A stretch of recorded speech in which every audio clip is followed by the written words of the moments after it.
Markku Tauriainen tässä tervehdys. Pääsen kertomaan mukavia hyviä uutisia. Tauris on ollut pitching-video, joka veivattiin tiimin kanssa yhteistyössä.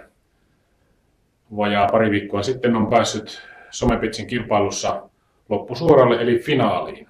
Päästiin 5 parhaan joukkoon ja saamme jo nyt hyviä palkintoja.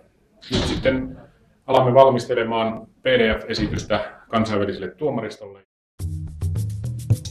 No, meidän tavoite oli se, että innostuttiin tästä asiasta ja käytettiin omaa luovuutta ja tahtotilaa siihen, että video saatiin tehtyä. Ja virallinen tavoite oli 5 parhaan joukkoon ja kiitokset kaikille äänestäjille siitä. Nyt pääsemme kansainvälisten tuomareiden arvosteltavaksi ja pääsemme oppimaan esiintymistä ja esiintymisen valmistelua.